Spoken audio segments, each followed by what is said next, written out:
જૂના કરારમાં દાનિયેલનું પુસ્તક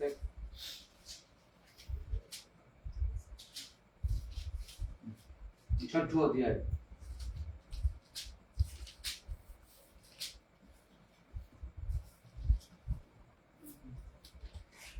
એ 10મી કલમ દાનિયેલ 6ઠો અધ્યાય 10મી કલમ જ્યાં પ્રમાણે લખ્યું છે જ્યારે દાનિયેલે જાણ્યું કે ફરમાન ઉપર સહી કરવામાં આવી છે ત્યારે તે પોતાના ઘરે ગયા. તેમના ઓરડાની બારીઓ તો યરુશલેમ તરફ ઉગાડી રહેતી નથી. અગાઉ કરતા હતા તેમ દિવસમાં 3 વાર ઘૂંટણે પડીને તેમણે પ્રાર્થના કરી ને પોતાના દેવની આભાર સ્તુતિ કરી. હાલેલુયા. પ્રભુનો આભાર માનીએ છીએ, સ્તુતિ કરીએ છીએ આ અદ્ભુત સમયના માટે. પ્રભુનો આભાર માનીએ છીએ માહીના માટે. રાઈટ કે આ માહી પ્રભુના રાજ્યમાં, પ્રભુના કાર્યમાં વૃદ્ધિ પામી રહેલી છે. અને આજે ઘણા સમયથી તેની ઈચ્છા હતી કે આપણે ઘરે સંગત કરીએ. પ્રભુનો આભાર માનીએ છીએ કે આજે આપણે અહીંયા ભેગા મળી શક્યા છે. બહુ સરસ રીતે માહી તેની એક્ઝામ આપી શકી માટે પ્રભુનો આભાર. અને દેવ પોતાના બાળકોને સફળ કરે છે. દેવ પોતાના બાળકોને આશીર્વાદિત કરે છે. દેવ પોતાના બાળકોને એ સ્થાને લઈ જાય છે જેના દ્વારા એ વિશ્વના લોકોને અજવાળું આપે. એટલા માટે પ્રભુ ઈસુ ખ્રિસ્તે એમ કહું કે કોઈ વ્યક્તિ દીવો સળગાવીને તેને પલંગ નીચે નથી મૂકતો, પણ એ લેમ્પ સ્ટેન્ડ પર મૂકે છે, દેવી પર મૂકે છે, જેથી કરી તે લોકોને અજવાળું આપી શકે. આ દુનિયાના લોકોને અજવાળું આપવા માટે દેવ નવા જુવાનો ઉભા કરી રહ્યા છે. માટે આપણે પ્રભુની સ્તુતિ કરીએ છીએ, પ્રભુના નામને ધન્યવાદ આપીએ છીએ અને પ્રભુનો આભાર માનીએ છીએ. કેમ કે દેવની સ્તુતિ કરવી, દેવની સંગત કરવી, સૌથી અગત્યની વાત કે દેવની સાથે સમય પસાર કરવો, દેવની હાજરીમાં બેસવું. તેના કરતા ઉત્તમ બીજું કોઈ બાબત છે નહીં. આપણા જીવનો માટે બીજું કશું ઉત્તમ છે નહીં. અને એટલા માટે આજે રાત્રે આપણો થોડો સમય અભ્યાસ કરવાના છે એ વિષય પર. દેવના માટે અલગ થાવ. બી સેપરેટ ફોર ધ લોર્ડ. દેવના માટે અલગ થાવ. અહીંયા જે દાનિયેલની વાત આપણે વાંચી કે દાનિયેલ બહુ મોટી પોસ્ટ ઉપર છે. જો આપણે જોઈએ તો દાનિયેલના 6ઠા અધ્યાયમાં લખવામાં આવ્યું છે 3જી કલમ, દાનિયેલ તો બીજા સર સુબાઓ તથા સુબાઓ કરતા વધારે નામાંકિત થયા, કારણ કે તેમનામાં ઉત્તમ મન હતું અને રાજા તેમને આખા રાજ્ય ઉપર નિમવાના વિચાર કરતા હતા. દેવના લોકો એ શ્રેષ્ઠ સ્થાનોમાં જીવવા માટે છે. એટલા માટે બાઇબલ એમ કહે છે પૂર્ણ નિયમના 28મા અધ્યાયમાં કે હું તેને શિર બનાવીશ, ઉછળીને ઉપર જ રાખીશ, નીચે નહીં. અને આપણે બાઇબલના વચનોને સ્વીકારીને જીવીએ છીએ કે હું આ પૃથ્વી ઉપર શિર બનવા માટે છું, ઉપર જ રહેવા માટે છું, નીચે રહેવા માટે નથી. હું પૂંછડી બનવા માટે નથી. પણ ઓલરેડી આપણે શિર છીએ, આપણે ઉપર જ છીએ. દેવ હજુ વધારે આપણને ઉપર લઈ જઈ રહ્યા છે. અહીંયા જે દાનિયેલના વિશે આપણે વાંચીએ છીએ કે દાનિયેલ ગવર્નમેન્ટમાં બહુ મોટી પોસ્ટ ઉપર છે અને રાજા હજુ વિચાર કરી રહ્યા છે કે હું દાનિયેલને હજુ વધારે મોટી પોસ્ટ આપું, મોટું સ્થાન આપું. અને એ સમયમાં એવા લોકો હતા કે જેમને દાનિયેલની ઈર્ષા થતી હતી. તો દાનિયેલને કોઈ જગ્યાએ પકડી શકતા નહોતા. દાનિયેલનામાં કોઈ ફોલ્ટ માલુમ પડતો નહોતો. જ્યારે તે પ્રભુ ઈસુ સુવાર્તા પ્રચાર કરી રહ્યા હતા ત્યારે શાસ્ત્રીઓ, ફરોશીઓ એવા ધાર્મિક આગેવાનો હતા જે પ્રભુ ઈસુમાં કોઈ દોષ શોધવાનો પ્રયત્ન કરતા હતા, પણ તેમને કોઈ દોષ માલુમ પડતો નહોતો, કોઈ ગુનો પકડી શકતા નહોતા. સેમ દાનિયેલના જીવનમાં પણ એ જ બાબત આપણે બનેલી જોઈએ છે. ત્યારે એ લોકોએ એક એવું નક્કી કર્યું કે આપણે દેવની બાબતમાં દાનિયેલને ફસાવીએ. અને ત્યારબાદ આખું ષડયંત્ર રચવામાં આવ્યું કે જે કોઈ બીજા દેવની આરાધના કરશે તેને મારી નાખવામાં આવશે. અને એવું ફરમાન બહાર પાડી દેવામાં આવ્યું. 10મી કલમ 9મી કલમ આપણે વાંચી કે દાનિયેલને ખબર છે કે ફરમાન ઉપર સહી કરવામાં આવી. 9મી કલમ, તેથી દારિયાવેશ રાજાએ તે ફરમાન તથા તે મનાઈ હુકમ પર સહી કરી. 10મી કલમ, જ્યારે દાનિયેલે જાણ્યું, શું લખ્યું? જ્યારે દાનિયેલે જાણ્યું ત્યારે તે પોતાના ઘરમાં ગયા, એ પોતાની રૂમમાં ગયા અને નિયમિત, તમે જો ધ્યાનથી વાંચો બહુ અગત્યની વાત છે, અને તે અગાઉ કરતા હતા તેમ દિવસમાં 3 વાર ઘૂંટણે પડીને તેમણે પ્રાર્થના કરી અને પોતાના દેવની આભાર સ્તુતિ કરી. દાનિયેલ દિવસમાં 3 વાર એટલે કે પ્રાર્થના કરતા હતા અને દેવની આભાર સ્તુતિ કરતા હતા. ભલાઓ જો તમે અને હું આપણે બધા જ એક સ્ટ્રોંગ સ્પિરિચ્યુઅલ લાઈફ જોવા માંગીએ છીએ ને, તો એ બહુ બધા સંદેશા સાંભળવાથી નહીં આવે. રાઈટ? મેં મારા જીવનમાં એવા લોકો જોયા છે જે એક પણ મીટિંગ છોડતા નથી, પણ સ્પિરિચ્યુઅલી એમના લાઈફમાં ઝીરો છે. તેઓ ખોટા છે એવું નથી, તેઓ પ્રભુને પ્રેમ કરે છે, પ્રભુની સંગત ચાહે છે, પણ જે એક ચાવીરૂપ બાબત છે એ બાબત એ લોકો મિસ કરી જાય છે, અને એ બાબત એ છે દેવના ચરણોમાં સમય પસાર કરવો.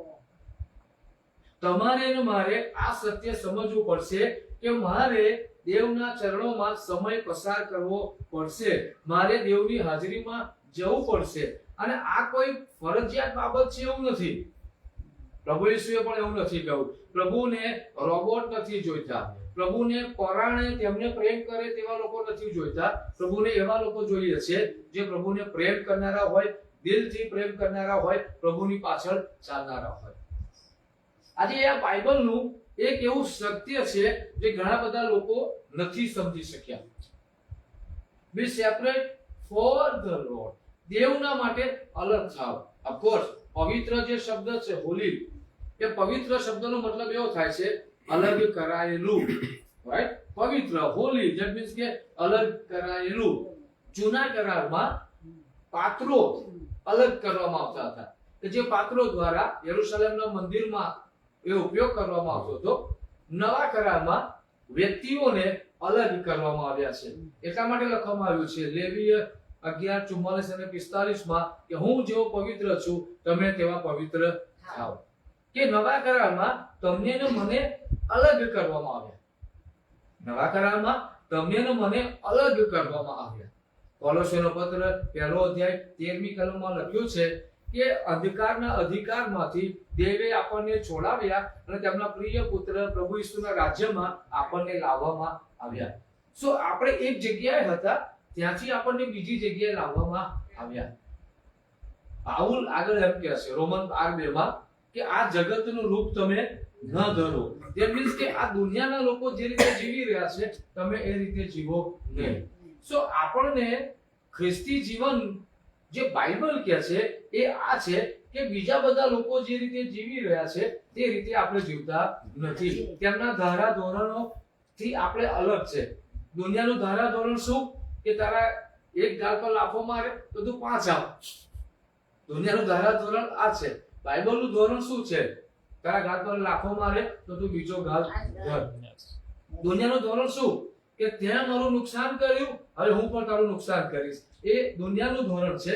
દેવના લોકો તરીકે દેવ જે આપણી પાસે સ્ટાન્ડર્ડ ચાહે છે એ સ્ટાન્ડર્ડ એ છે તમે તમારા દુશ્મનોને પણ માફ કરો. સો આ રીતે આપણને અલગ કરવામાં આવ્યા છે. અલગ એટલે મતલબ એવું નથી કે આપણે હવામાં રહેતા હોય, બીજા બધા લોકો જમીનમાં. આપણે આ જ ભૂમિ પર આ જ લોકોની મધ્ય રહેવાનું છે, પણ આપણા જે જીવનના ધોરણો છે એ બીજા બધા લોકો કરતા અલગ છે. હવે આપણે જોઈએ છે કે દેવે આપણને આ વિશ્વથી અલગ કર્યા. આ વિશ્વની જે વિચારધારા છે તેનાથી અલગ કર્યા. પણ એ અલગ કર્યા પછી પણ આપણે બીજી ઘણી બધી બાબતોથી અલગ થવાની જરૂર છે. બાઇબલ પ્રમાણે જો આપણે જોઈએ તો દેવ એવું ચાહે છે કે આપણે તેમની સંગત કરીએ ને ત્યારે પ્રભુ એવું ચાહે છે કે હું તેમની સંગત કરવા માટે મારા પરિવારથી અલગ છું. સમજો, પરિવારથી અલગ તો એટલે હું અલગ રહેવા જતો રહું એવું નથી. જ્યારે મારું પરિવાર સાથે બેસીને ટીવી જોઈ રહ્યું છે, તો મારું પરિવાર કોઈ કામ કરી રહ્યું છે એવા સમયે ઊભો થઉં છું, હું ઊભી થઉં છું અને પછી દેવની સાથે હું સમય પસાર કરવા જાઉં છું. બી સેપરેટ ફોર ધ દેવના માટે અલગ થવું. હા, આ બધા લોકો બેઠા છે, મારા મિત્રો છે, મારા ઓળખીતા છે, મારા સગાવાલા છે, એ બધા લોકો બેઠા છે, ઘણી બધી વાતો કરી રહ્યા છે, પણ હું દેવને મળવાના માટે અલગ થઉં છું. હું એ વાતાવરણથી અલગ થઉં છું. હું ફરીવાર કહું, કુટુંબથી અલગ થવાની વાત નથી, મિત્રોથી અલગ થવાની વાત નથી. આપણે ત્યાં કુટુંબ, મિત્રો બધું જ આપણે બધાને પ્રેમ કરીએ છીએ, પણ એક ચોક્કસ સમય એવો રાખીએ છીએ જ્યાં બીજું બધું બાજુ પર મૂકીને આપણે દેવની પાસે જઈએ છીએ. આપણે દેવની પાસે જઈએ છીએ. જેમ દાનિયેલ દિવસમાં 3 વાર ઘૂંટણે પડીને નિયમિત પ્રાર્થના કરતા હતા, તેમ વલાઓ આપણે પણ નિયમિત ડેલી આ પ્રકારની જીવનશૈલી અપનાવવાની જરૂરિયાત છે. આપણને પણ આવી લાઈફસ્ટાઈલની જરૂરિયાત છે. જો આપણે જોઈએ તો પહેલા કરતા અત્યારે દિવસો બહુ ફાસ્ટ પસાર થઈ રહ્યા છે, રાઈટ? હજુ ક્રિસમસ પર શું ખાધેલું એ બી યાદ છે. ક્રિસમસ પર કોને ઘેર ગયા હતા? દિવસો બહુ ફાસ્ટ પસાર થઈ રહ્યા છે. કેમ કે ફાસ્ટ દિવસો પસાર થઈ રહ્યા છે કે આપણી જવાબદારીઓ વધી ગઈ છે, કે પછી આપણને એવા રિસોર્સ મળ્યા છે જે આપણો સમય ખેંચ્યા જ કરે છે, આપણો સમય ખેંચ્યા જ કરે છે. એવી બાબતો આપણને અંતના સમયમાં મળેલી છે. સો મારે શું કરવાનું છે? મારે મારી જાતને એવી જગતની બાબતોથી ખેંચવાની છે, રાઈટ? Like social media. હાલના સમયમાં સોશિયલ મીડિયા ઘણા બધા અંશે લોકોને નુકસાન કરી રહ્યું છે. આપણે માનીએ છીએ કે સોશિયલ મીડિયા ખોટું નથી. દાનિયેલના 12મા અધ્યાયમાં લખ્યું છે કે અંતના સમયમાં જ્ઞાનની વૃદ્ધિ થશે, રાઈટ? તો સર્વ પ્રકારના જ્ઞાનની વૃદ્ધિ થશે. આજે તમને અને મને દેવના વચનોના જે ખુલાસા મળી રહ્યા છે, પાછલા સમયમાં એ ઓછા હતા, પણ દિવસે દિવસે પ્રભુ વધારે ખુલાસા આપણને આપી રહ્યા છે. જે રીતે પ્રભુના વચનોનો પ્રકાશ લોકોને મળી રહ્યો છે, એ જ રીતે ટેકનોલોજી આગળ વધી રહી છે. મેડિકલ ડિપાર્ટમેન્ટ એ આગળ વધી રહ્યું છે. ટીચિંગ ખાતા ટીચિંગની બાબતોમાં આગળ વધી રહ્યું છે. મ્યુઝિકની બાબતોમાં બધું આગળ વધી રહ્યું છે. બધી જ બાબતોમાં આપણને એક વૃદ્ધિ જોવા મળે છે. તો સોશિયલ મીડિયા ખોટું નથી. આજે સોશિયલ મીડિયા છે તો આપણે ફેસબુક પર કે ઇન્સ્ટા ઉપર મેસેજીસ મૂકી શકીએ છીએ, યુટ્યુબ પર મેસેજીસ જોઈ શકીએ છીએ, ગીતો સાંભળી શકીએ છીએ, શીખી શકીએ છીએ આ કોણ શું છે, આ બધું સારું છે. પણ ઘણી બધી વાર એવું થાય છે કે જે સારું છે, જે સારા માટે છે, એ ઘણી બધી વાર માણસોને એક એવા બંદીવાન બનાવી દે છે કે એ વ્યક્તિઓ દેવથી દૂર થઈ જાય છે. દેવને પ્રેમ કરતા હોય છે, સમજો, વિશ્વાસીઓની વાત કરી રહ્યો છું, right? I am talking about believers, કે વિશ્વાસીઓ છે જે દેવને પ્રેમ કરે છે, એના હૃદયમાં દેવ માટે સાચો પ્રેમ છે. તો કોઈ એવી બાબત છે ને જે બાબતે તેમને એવા બાંધી દીધા છે કે તેઓ પર્સનલી પ્રભુની સંગત કરતા નથી. એટલા માટે મેં કહ્યું, બી સેપરેટ ફોર ધ લોર્ડ. મારે સોશિયલ મીડિયાને બાજુ પર મૂકીને પ્રભુની પાસે જવાની જરૂરિયાત છે. અઘરું છે, અશક્ય નથી. હું હંમેશા બાબત જે આ દિવસોમાં શીખી રહ્યો છું કે પ્રેયર ઇઝ એ હેબિટ. પ્રાર્થના શું છે? એક આદત છે. દાનિયેલને પ્રાર્થના કરવાની આદત હતી. એ રાજાએ ફરમાન બહાર પાડ્યું, રાજાએ સહી કરી, એ બધી બાબતો જાણ્યા છતાં દાનિયેલ ત્યાં કહે છે કે પોતાના રૂમમાં પ્રાર્થના કરવા માટે બેઠા, કેમ કે એ તેમની એક આદત હતી. આપણે પણ આપણા જીવનોમાં આ આદતો પાડવાની જરૂરિયાત છે. હા, કદાચ રાતોરાત નહીં થઈ જાય, પણ દિવસમાં 10 મિનિટ, 15 મિનિટ, 20 મિનિટ જો આપણે પ્રભુની સાથે બેસીશું, પ્રભુના ચરણોમાં સમય પસાર કરીશું, તો ધીમે ધીમે એ આપણી આદત બની જશે. કારણ કે તમે વારંવાર જે બાબત કરતા રહો છો એ તમારી હેબિટ બની જતી હોય છે. અને એટલા માટે વાલાઓ, જો તમે ને હું આ પૃથ્વી ઉપર દેવના માટે એક મજબૂત જીવન જીવવા માંગીએ છે ને, તો તમારે ને મારે આ બધી બાબતોથી સેપરેટ થવું પડશે, અલગ થવું પડશે. મારું કામ છે, મારી જવાબદારીઓ છે, મારી જરૂરિયાતો છે, પણ એ બધું છે, પણ હું એને બાજુ પર મૂકીને પ્રભુ તમને મળવાના માટે આવું છું, હું મારા દેવને મળવા માટે આવું છું. ગીત શાસ્ત્ર 42.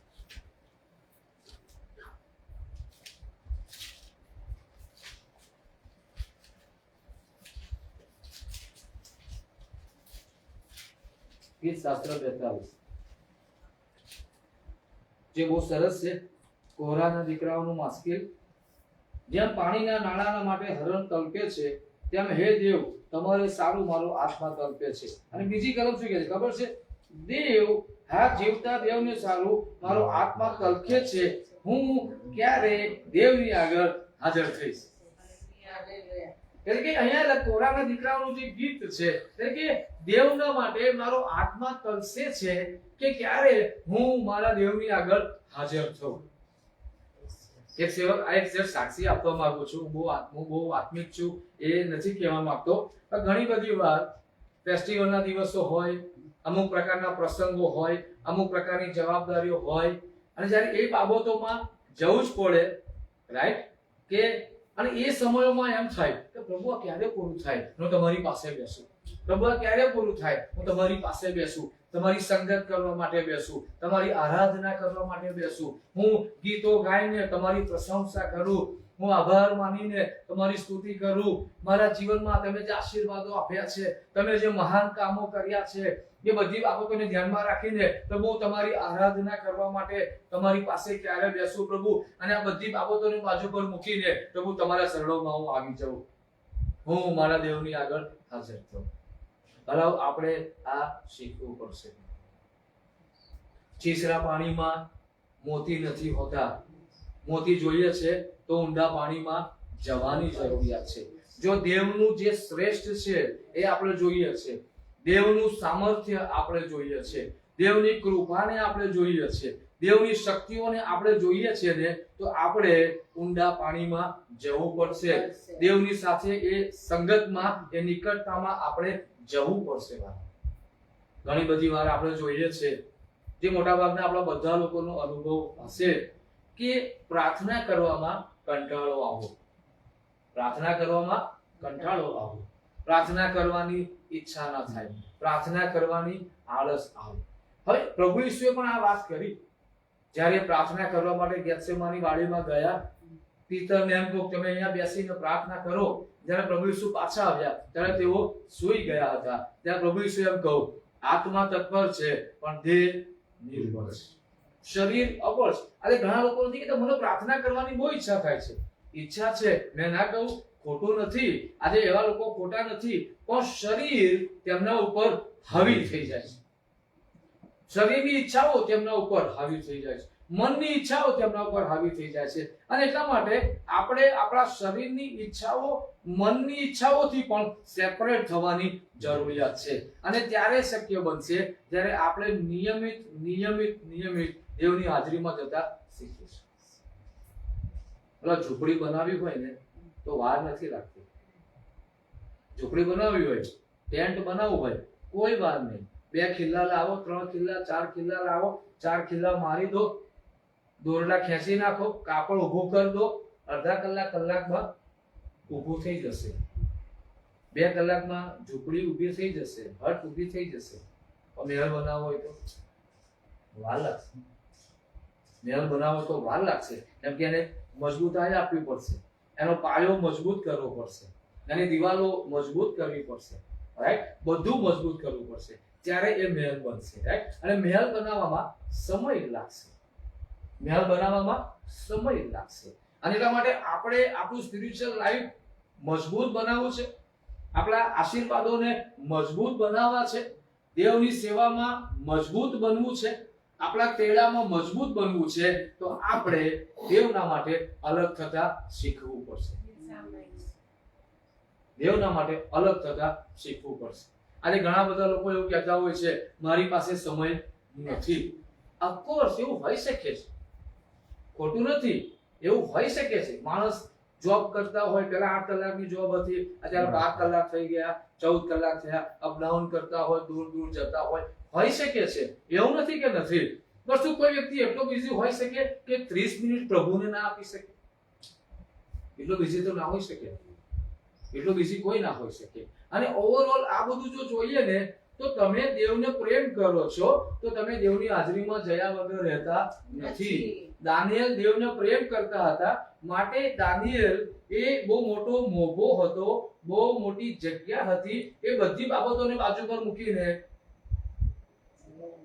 દેવની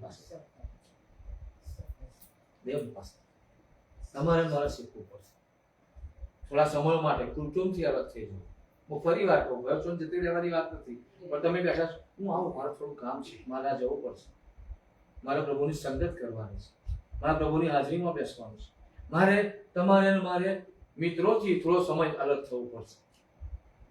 મિત્રો છે, આપણે એમનો પ્રેમ કરીએ છીએ, બધું જ છે, પણ આ દુનિયામાં સૌથી પહેલો પ્રેમ હું મારા દેવને કરું છું. હું મારી પત્ની, મારો બાળક, એ કોઈને નહીં, સૌથી પહેલો મારો પ્રેમ એ દેવને છે. ચલો તમારે મારા સાથે સમજવું પડશે.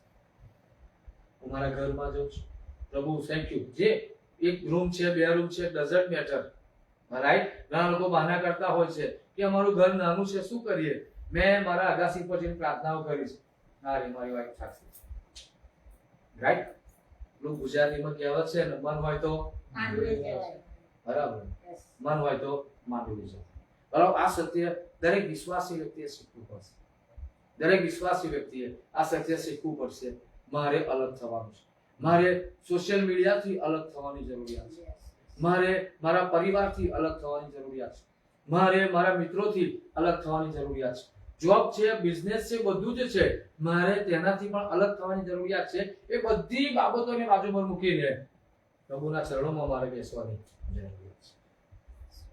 એક સ્ટ્રોંગ, એટલે આજે આપણે જોઈએ તો જે અનંત જીવનનો જે આશીર્વાદ છે, જે આપણને એ મુંગટ મળવાનો છે, પ્રકટીકાના પુસ્તકમાં લખ્યું છે કે જો તું વિશ્વાસુ રહીશ તો હું તને મુંગટ આપીશ. એ જે મુંગટ મળવાનો છે ને, એ મુંગટ લેવા માટે અહીંયાથી આપણે તૈયાર થવાનું છે.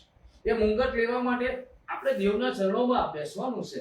માથીની સુવાર્તા 25મા અધ્યાયમાં જે 10 કુમારિકાઓની વાત આપણે લખેલી સાંભળીએ છીએ, વાંચીએ છીએ, જેના ઉપર આપણે પુષ્કળ સંદેશાઓ અત્યાર સુધી સાંભળ્યા છે. જે એક્સેલન્ટ ટીચિંગ છે એ વિષય પર કે 10 સ્ત્રીઓ છે, 10 કુમારિકાઓ છે, જેમને ખબર હતી કે વર રાજા આવવાના છે, રાઈટ. અને એમાંથી કહે છે કે 5એ પોતાની જોડે તેલ લીધું, 5એ તેલ ના લીધું, રાઈટ. આજે પણ કે પ્રભુ ઈસુ ખ્રિસ્ત આવવાના છે, દુનિયાના લોકો જાણે છે પ્રભુ ઈસુ ખ્રિસ્ત આવવાના છે, દરેક વિશ્વાસી વ્યક્તિ જાણે છે પ્રભુ ઈસુ ખ્રિસ્ત આવવાના છે. પણ એ પ્રભુ ઈસુ ખ્રિસ્ત આવવાના છે, તેના માટે શું આપણે તૈયાર થઈ રહ્યા છે? શું આપણે આપણી ઊંઘ બાજુ પર મૂકી રહ્યા છે? શું આપણે આપણા આરામનો ત્યાગ કરી રહ્યા છે? શું આપણે આપણી મનગમતી બાબતોનો ત્યાગ કરી રહ્યા છે અને દેવના માટે આપણે આપણી જાતને અલગ કરી રહ્યા છે ખરા? એટલે આપણે પણ શું કહેવાય છે ખબર છે? મૂર્ખ કુમારિકા. કે એ મૂર્ખ કુમારિકા એટલા માટે કહેવામાં આવે છે કે જેને સત્ય ખબર હતી વર રાજા આવવાના છે, છતાં પણ એ તૈયાર ન થઈ. આજે તમને ને મને ખબર છે કે વર રાજા આવવાના છે, તો આપણે પણ તૈયાર થવાની જરૂરિયાત છે. હું તમને કહું કે સંગત આપણા માટે બહુ જરૂરી છે. સંગત તમને ને મને ઇક્વિપ કરે છે. સંગત તમને ને મને હિંમત પૂરી પાડે છે. સંગત તમને ને મને દેવની પાછળ ચાલવા માટે ભૂખ્યા તરસ્યા બનાવે છે. સંગત બહુ જરૂરી છે. આજે ઘણી બધી વાર આપણે જોઈએ છે તો મને ઘણા બધા લોકો એવા મળે કે હું આ વ્યક્તિનો સંદેશો સાંભળું છું, મને બહુ ગમે છે, આ વ્યક્તિનો મેસેજ, ધેટ્સ ફાઇન, 100%. મને પણ ઘણા બધા સેવકોના મેસેજ સાંભળવાનું ગમે છે, રાઈટ. એ બધું બહુ સારું છે. હું આ દુનિયાના સૌથી મોટા સેવકની મીટિંગમાં જઈશ, એ સારી બાબત છે વાલાઓ, એ સારી બાબત છે. કેમ કે આપણે જો જોઈએ છે તો પ્રભુએ જે પ્રભુનું આયોજન છે આ વિશ્વને બદલવા માટેનું, આ પૃથ્વીને તેમના મહિમાથી ભરવા માટેનું, આ પૃથ્વીના લોકોને બચાવવા માટેનું, એની માટે દેવ પોતાના સેવકોને ઊભા કરે છે. પ્રભુ ઈસુ ખ્રિસ્તે કહ્યું ફસલ પુષ્કળ છે પણ મજૂરો થોડા છે, કે નાશ પામનારા લોકો વધારે છે અને તેમને સુવાર્તા આપનારા લોકો ઓછા છે. આપણે એવું ચાહીએ છે ઘેર ઘેર બાઇબલ, ઘેર ઘેર તારણ, ઘેર ઘેર પ્રભુ ઈસુ. હાલેલુયા. આપણે 2 દિવસ ગઈકાલે અમદાવાદમાં મીટિંગ કરી, એના 3 દિવસ પહેલા બરોડામાં મીટિંગ કરી, નડિયાદમાં મીટિંગ કરી. આજે અહીંયા આપણે એવું ચાહીએ છે 365 દિવસ આપણે દેવની સંગતિમાં રહીએ. 365 દિવસ, એક દિવસ ખાલી ના જાય જ્યાં આપણે દેવનું નામ લીધા વગર પસાર કરીએ. તમે બહુ મોટા સેવકની મીટિંગમાં જશો, ધેટ્સ ફાઇન, નો સંગત જરૂરી છે. એ મીટિંગમાં જવાથી સાજાપણું મળશે, એ મીટિંગમાં જવાથી ચમત્કાર મળશે, એ મીટિંગમાં જવાથી વચનોના ખુલાસા મળશે. એ બધું થશે, એ બધું થશે. પણ કોઈ પણ વિશ્વાસીનું મજબૂત બાંધકામ એ કેવળ ને કેવળ દેવની સંગતમાં બેસવાથી થશે. દેવની સંગતમાં બેસવાથી થશે. જ્યાં તમે વ્યક્તિગત રીતે પ્રભુની સંગતમાં બેસો છો. એટલા માટે મેં કહું, બી સેપરેટ ફોર ધ લોર્ડ. હાલના સમયમાં બધું થઈ રહ્યું છે, પણ દેવને જે ઉચ્ચ કોટીનો પ્રેમ આપવાનો હોય એ નથી લોકો આપી રહ્યા. લોકો સમય નથી આપી રહ્યા, લોકો પોતાનો પ્રેમ દેવને આપી રહ્યા નથી. રાઈટ? દેવે ઇબ્રાહિમને એમ કહ્યું, ઇબ્રાહિમ તું તારો એકનો દીકરો બાજુ પર મૂકી દે અને બલિદાન તું આપી દે. અને ઇબ્રાહિમ વહેલી સવારે ઉઠ્યા અને કહે છે કે બધા બલિદાન માટે બધું તૈયાર કર્યું. મોરિયા પહાડ ઉપર ગયા અને ઈસાકનું બલિદાન આપવા સુધીની તૈયારી તેમણે કરી. દેવે તેમને રોક્યા, ઇબ્રાહિમ એ રહેવા દે. શું આજે દેવના માટે આપણામાં એટલો પ્રેમ જોવા મળે છે ખરો? ઘણી બધી વાર આપણને એવું લાગે છે કે દેવે આશીર્વાદો આપ્યા, દેવે મન મૂકીને આશીર્વાદો આપ્યા, અને આજે એ જ આપેલા આશીર્વાદો દેવ આપણને દેવથી અલગ કરી દીધા છે. એ જ આપેલા આશીર્વાદોએ દેવથી અલગ કરી દીધા. હું તમને સાક્ષી આપું. કોઈ ફેમિલી છે, એ ફેમિલીમાં જોબ નથી અને પ્રાર્થના દ્વારા પ્રભુએ એક સારી જોબ પૂરી પાડી. એ સારી જોબ પૂરી પાડી, એટલી સારી જોબ કે મહિને 70,000 રૂપિયા એક ઘરમાં, એક કુટુંબમાં આવક થવા લાગી. Income every month 70,000 rupees. જ્યાં 5,000 10,000 રૂપિયા હતા ત્યાં 70,000 રૂપિયા આવવા લાગ્યા. 70,000 રૂપિયા જેવા આવવાની શરૂઆત થઈ, ધીમે ધીમે બીજી બધી બાબતો વધવા લાગી, બીજા બધા ખર્ચ વધવા લાગ્યા, બીજા બધા મોત્સવ વધવા લાગ્યા, અને એટલા બધા વધવા લાગ્યા કે એ જે દેવે તેમને ઊંચા ઉઠાવ્યા ને એ દેવે એ લોકોએ તેમના જીવન દ્વારા દેવને બાજુ પર મૂકી દીધા, નીચે દર્શાવ્યું. આ વાસ્તવિકતા છે. એટલા માટે બહુ જરૂરી છે કે તમે અને હું સેપરેટ થઈએ, આપણા મોજ શોખથી સેપરેટ થઈએ, આપણી એવી ઈચ્છાઓથી સેપરેટ થઈએ અને દેવના ચરણોમાં બેસીએ. કારણ કે ખરી ચમક, ખરી શાઇનિંગ એ દેવની હાજરીમાં બેસવાથી આવે છે. ત્યાં બેસવાથી આવે છે. મૂસા પહાડ ઉપર ગયા, દેવને મળવાના માટે ગયા. દેવે કહ્યું, મૂસા પહાડ ઉપર આવ, હું તને કહે છે કે તારી મુલાકાત કરવા માંગુ છું. અને મૂસા પહાડ ઉપર ગયા. 40 દિવસ સુધી, 40 રાત સુધી મૂસા ત્યાં દેવની સાથે બેઠા, સંગતિ કરી. અને જ્યારે મૂસા પહાડ ઉપરથી પાછા આવ્યા ને, તમે વાંચો તો લખ્યું છે, મૂસાને પોતાને ખબર નહોતી કે દેવ સાથે વાત કર્યાને લીધે તેમનો ચહેરો પ્રકાશિત થયો છે. જ્યારે મૂસા નીચે આવ્યા ત્યારે એ લોકોએ કહ્યું, ઓ મૂસા, અમે તમારી સામે જોઈ શકતા નથી કેમ કે તમારો ચહેરો એ પ્રકાશિત થયો છે, તમે શાઇનિંગ મારી રહ્યા છો. મૂસા શાઇનિંગ મારી રહ્યા હતા. એટલા માટે શાઇનિંગ મારી રહ્યા હતા કે દેવની જોડે તેમણે સમય પસાર કર્યો હતો, દેવ સાથે તે બેઠા હતા, માટે શાઇનિંગ મારી રહ્યા હતા. જો તમારે ને મારે આ પૃથ્વી પર શાઇનિંગ મારવું છે, જો તમારે ને મારે આ પૃથ્વી પર દેવનું ઉપયોગી પાત્ર બનવું છે, જો તમારે ને મારે દેવના ઈરાદા પૂરા કરવા છે, તો આપણે પણ આ રીતે સેપરેટ થતા શીખવું પડશે અને સેપરેટ થવું જ પડશે. ત્યાં કોઈ ઓપ્શન નથી. There is no option. Separate થવું. જ્યાં નવો પ્રભુ પાસે આવ્યો અને આખો દિવસ બાઇબલ વાંચ્યું, પ્રાર્થના કરું અને રીકુમાં શરૂઆતના સમયો, પછી તો એને અમે બધા પ્રભુમાં પરિપક્વ નહોતા. અને ધીમે ધીમે જ્યારે ખબર પડવા લાગી કે પ્રભુએ અમને આ રીતે તેડું આપ્યું છે. અને આજે મોટાભાગના લોકોને તેડું ખબર નથી પડતી. What is calling? કે દેવ માણસને સેવા કરવા માટે બોલાવે છે. સી, દેવની સેવા કરવા માટે ઇલેક્શન નથી હોતું. There is no election in the kingdom of God, only selection in the kingdom of God. There is no election. કોઈ ઇલેક્શન નહીં, only selection. દાઉદ ઘેટા બકરા ચરાવતા હતા અને દેવનું તેલ દાઉદ ઉપર આવ્યું. પીતર માછલા પકડતા હતા અને દેવનું તેલ એટલે અભિષેક, જૂના કરારમાં દેવનું તેલ દાઉદ ઉપર. પીતર માછલા પકડતા હતા, દેવનું તેલ આવ્યું. હું વ્યસનોમાં, અંધકારમાં, અલગ અલગ બાબતોમાં જીવતો હતો, દેવનું તેલ મારા પર આવ્યું. જોઈ મારી સેવા. There is no election. બાઇબલમાં કોઈ જગ્યાએ સેવા માટે ઇલેક્શન જોવા મળતું નથી. એક જગ્યાએ જ્યારે પ્રેરિતોના કૃત્યનો પહેલો અધ્યાય આપણે વાંચીએ છીએ કે જ્યારે 12 શિષ્યોને પસંદ કરવામાં આવ્યા, જેમને પ્રભુ ઈસુએ 12 પ્રેરિતો કહ્યા, અને તેમાંથી યહૂદા જ્યારે મરણ પામેલા, અને પછી રાઈટ, વેરી ગુડ, કહે છે કે પછી પીતરે બીજા બધા પ્રેરિતોએ વિચાર કર્યો કે હવે યહૂદાની જગ્યા ખાલી પડી છે, તો આપણે કોઈકને પસંદ કરવા જોઈએ. ત્યાં ચિઠ્ઠી ઉછાળવામાં આવી કે માથિયસ નામના માણસની ચિઠ્ઠી નીકળી. તમે વાંચો પહેલા પ્રેરિતોના કૃત્યોના પહેલા અધ્યાયમાં માથિયસ નામના માણસની ચિઠ્ઠી નીકળી અને એ કે જે 12 પ્રેરિતોમાંનો એક પ્રેરિત ગણાયો. પણ ત્યાર પછી ચિઠ્ઠી નાખવામાં આવી નથી. ત્યાર પછી ઇલેક્શન આવ્યું નથી. કારણ કે 50મા દિવસે જ્યારે પવિત્ર આત્મા રેડવામાં આવ્યો, એ અગ્નિના જેવી છૂટી છૂટી પડતી જીભો 120 જણા ઉપર બેઠી. ત્યારબાદ જે કઈ નિર્ણયો લેવાતા હતા એ પવિત્ર આત્મા દ્વારા લેવાતા હતા. અને એટલા માટે પ્રેરિતોના કૃત્યના 11મા અધ્યાયમાં લખવામાં આવ્યું છે, અને અંત્યોખમાં શિષ્યો ઉપાસના અને ઉપવાસ કરી રહ્યા હતા અને ત્યારે પવિત્ર આત્માની હાજરી આવી. અને પવિત્ર આત્માની હાજરી આવી, દેવે એમ કહ્યું, પાઉલ અને બારનાબાસને જે સેવા કરવા માટે મેં અલગ કર્યા છે તમે તેમને મોકલો.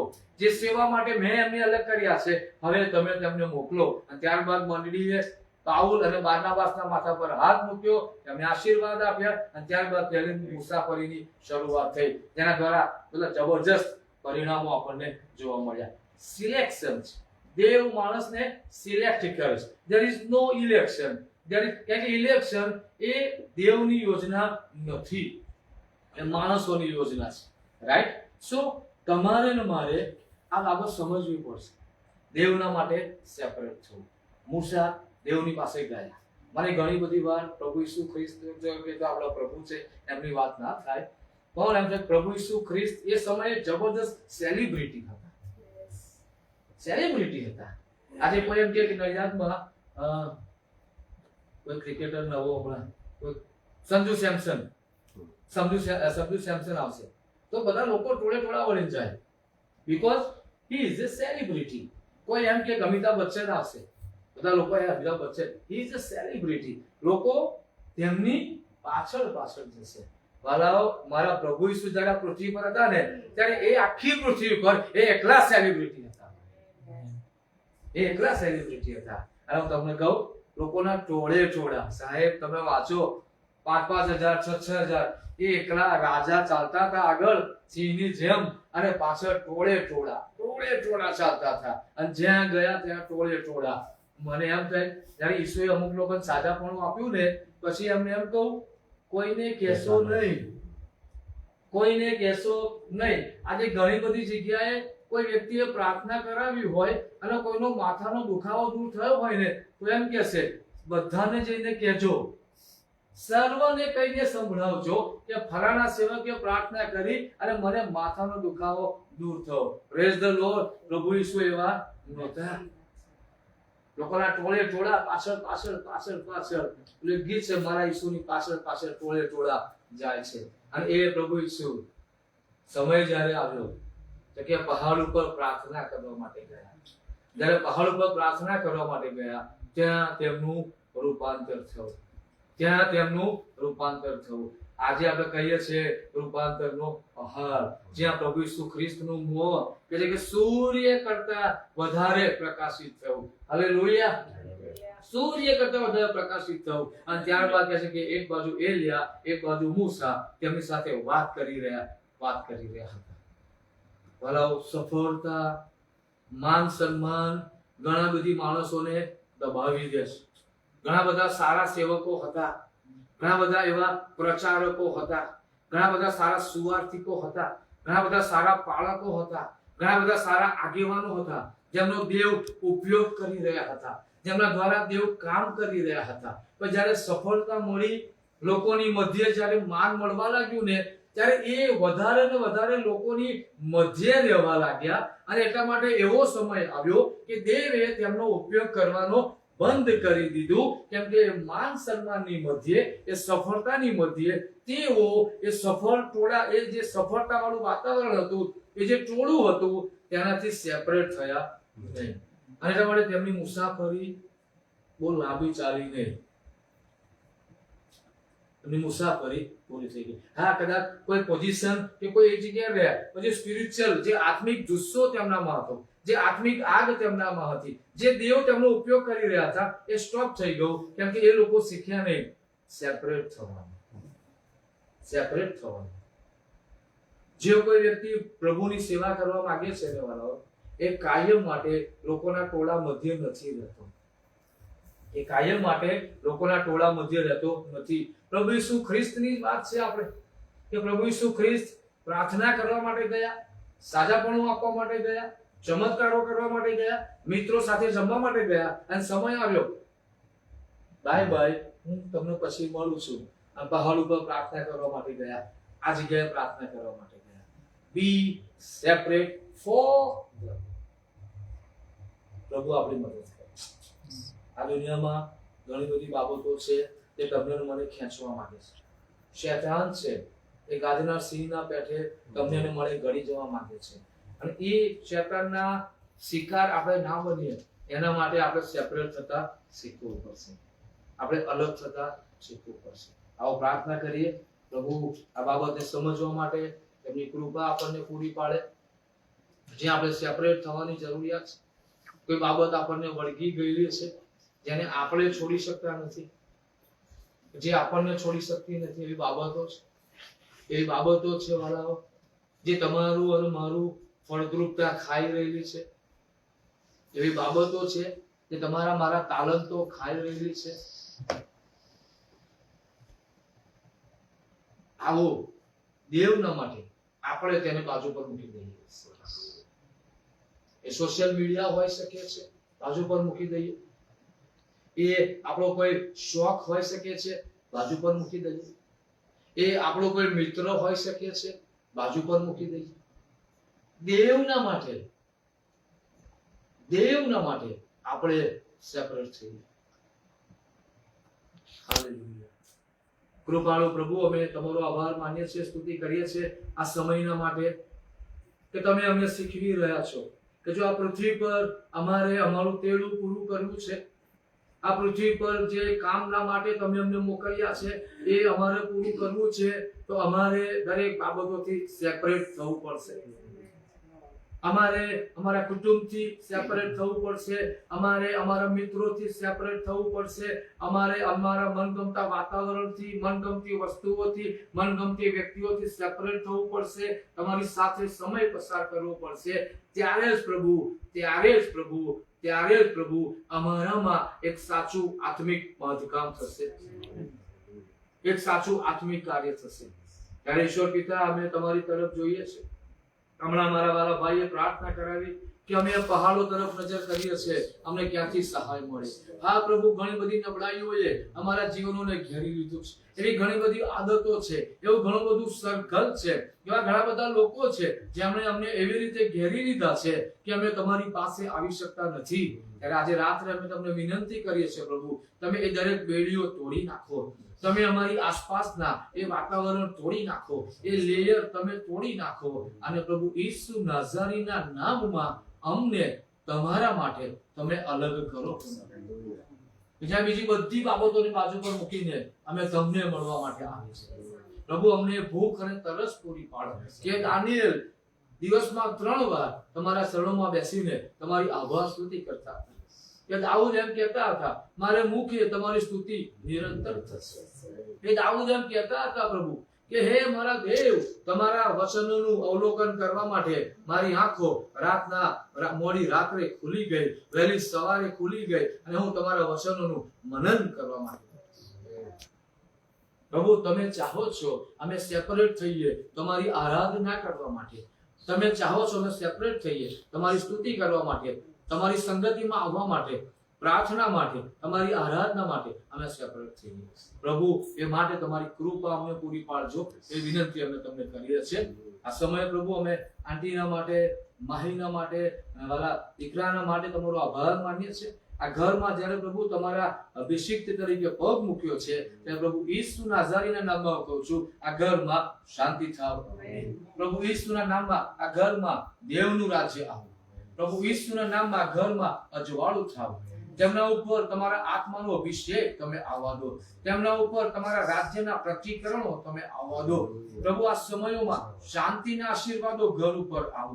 તંદુરસ્તીના આશીર્વાદો ઘર ઉપર આવો, આનંદના આશીર્વાદો ઘર ઉપર આવો, ચમત્કારના આશીર્વાદો ઘર ઉપર આવો, છુટકારાના આશીર્વાદો ઘર ઉપર આવો, સફળતાના આશીર્વાદો ઘર ઉપર આવો. એ સફળતા તમે એવું કાર્ય કરો પ્રભુ જે કાર્ય પેઢી દર પેઢી ટકી રહેનારું હોય. ઓ દેવ, આ ઘરમાંથી તમે પાઉલને ઉભા કરો, આ ઘરમાંથી તમે પિતરને ઉભા કરો. અમે તેઓને આશીર્વાદિત કરીએ છીએ. આંટીને તંદુરસ્તીનો આશીર્વાદ આપીએ છીએ, લાંબા આયુષ્યનો આશીર્વાદ આપીએ છીએ. ગીત શાસ્ત્ર 91 માં તમારું વચન કહે છે, લાંબા આયુષ્યથી હું તને તૃપ્ત કરીશ.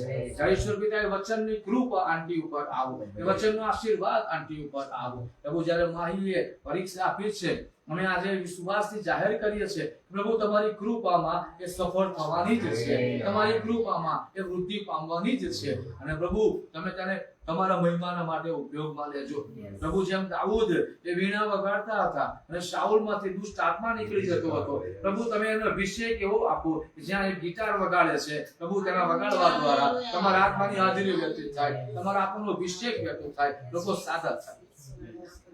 પ્રભુ તેવું તમે થવા દીકરાને પ્રભુ તમારી કૃપા પૂરી પાડજો, એના જીવનને તમે આશીર્વાદિત કરજો. પ્રભુ તમે તેને પકડી લેશો, તમારા આત્મા દ્વારા પકડી લેજો, તમારા મહિમાના માટે પકડી લેજો. તો એક પ્રાર્થના અમે કરીએ છીએ પ્રભુ ઈશ્વરના નામમાં, આ ઘરનું સદા ભલું થાવ. પ્રભુ ઈશ્વરના નામમાં આ ઘર સુખી થાવ. પ્રભુ ઈશ્વરના નામમાં કોઈ હાનિ ઘરમાં આવું નહીં, કોઈ અકસ્માત ઘરમાં આવું નહીં, કોઈ શેતાની બાબતો ઘરમાં આવું નહીં. તો પ્રભુ આ ઘરની ચારે બાજુ અમે તમારા અગ્નિની વાળ કબૂલ કરીએ છીએ, અમે તમારા અગ્નિની દિવાલો કબૂલ કરીએ છીએ. અને આ ઘરને તમારા નામમાં અમે આશીર્વાદિત કરતા તમારા હાથોમાં અમે સોંપાઈએ છીએ. પ્રભુ આભાર માનીએ છીએ આ સમયના માટે, સંગતના માટે. જે વાલા ભાઈઓ પ્રભુ પોતાના કુટુંબ, પોતાનું ઊંઘ, પોતાનો આરામ બાજુ પર મૂકીને તમારી સેવાના માટે સેપરેટ થઈ ગયા છે, એ બલિદાનો ઉપર તમે તમારી આગ આવવા દેજો, એ જીવન ઉપર પવિત્ર આત્માની આગ આવવા દેજો.